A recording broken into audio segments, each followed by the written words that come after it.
En esta ocasión vamos a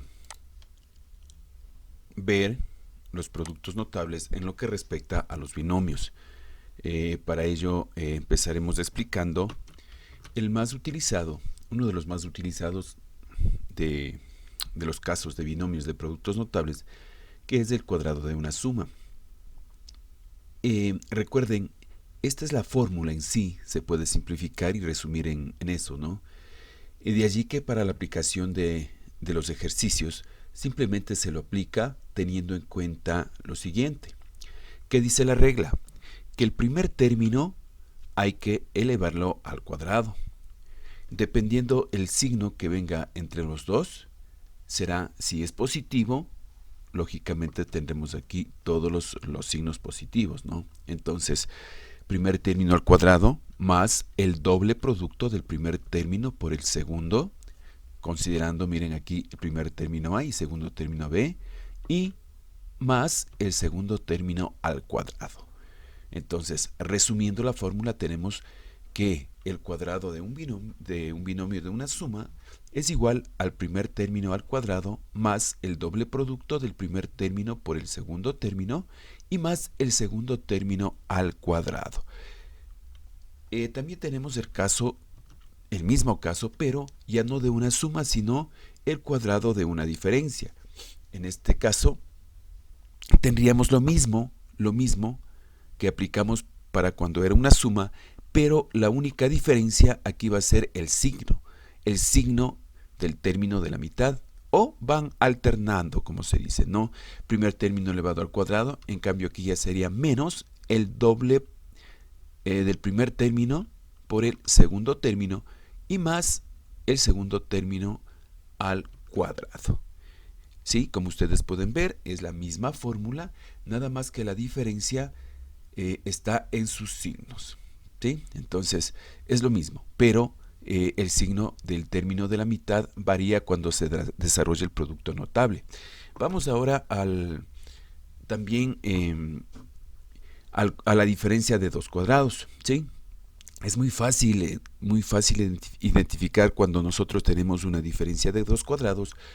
Una forma de verificación es que nosotros podamos sacar la raíz cuadrada tanto del primer término como del segundo término. ¿A qué es igual esto? Esto dice que es igual a la suma de sus raíces cuadradas, ¿sí? Tanto del primero como del segundo, ¿no? Por su diferencia. Es muy fácil este caso.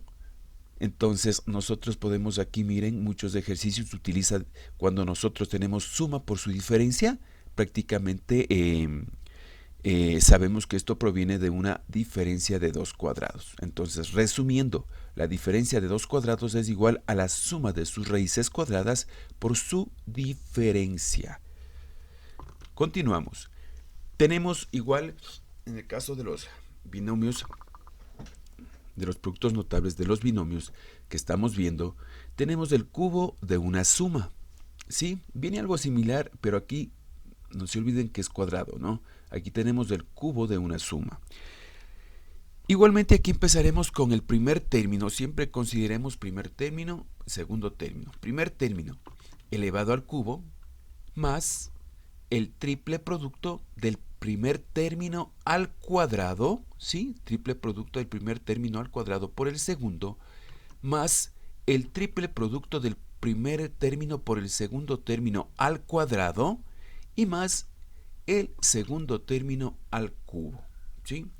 Entonces tenemos, simplificando, resumiendo esta formulita, podemos decir que el cubo de una suma es igual al primer término al cubo más el triple producto del primer término al cuadrado por el segundo más el triple producto del primer término por el segundo al cuadrado y más el segundo término al cubo.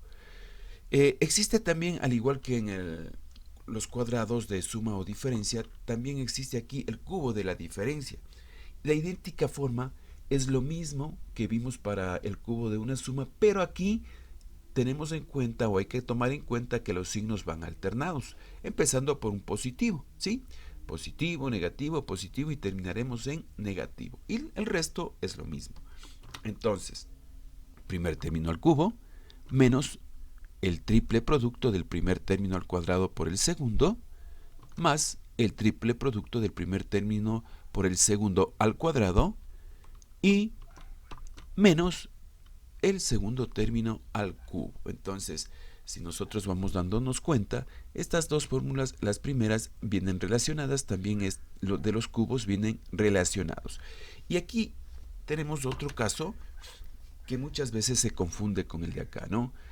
Este es el cubo de una suma. Este sería la suma de dos cubos, ¿sí? La suma de dos cubos, que no es lo mismo de lo de arriba. ¿A qué es igual esto? Esto es igual a al producto, en cierta forma, de la suma de sus raíces cúbicas, ¿sí? Que multiplica, aquí ya nos centramos en las raíces cúbicas, ¿no? Al primer término al cuadrado, menos primer término por el segundo término, y más el segundo término elevado al cuadrado, ¿sí? Entonces, resumiendo este caso, tendríamos que la suma de dos cubos es igual al producto, porque decimos producto porque aquí tenemos un producto, ¿no? Es igual al producto de sus raíces, de la suma de sus raíces cúbicas, que multiplica el primer término de este elevado al cuadrado, menos el primer término por el segundo, y más el segundo término elevado al cuadrado. Todo esto en función de las raíces cúbicas que hemos escrito allí. Pero también tenemos el otro caso. Si tenemos la suma de dos cubos, tenemos la diferencia de dos cubos. Es similar a lo de arriba, similar con una pequeña diferencia, ¿no? Así como aquí tenemos que la suma de dos cubos es igual al producto de la suma de sus raíces cúbicas. En cambio acá, en la diferencia de dos cubos, tenemos que una diferencia de dos cubos es igual al producto de la diferencia de sus raíces cúbicas, aquí tenemos nosotros, que multiplica al primer término de este elevado al cuadrado, más el primer término por el segundo, y más el segundo término elevado al cuadrado. Todo esto en función de este factor que nosotros hemos escrito aquí, ¿sí? Esos serían los casos en binomios, lógicamente, de los productos notables más utilizados y los que hemos visto, obviamente, nosotros aquí en clase.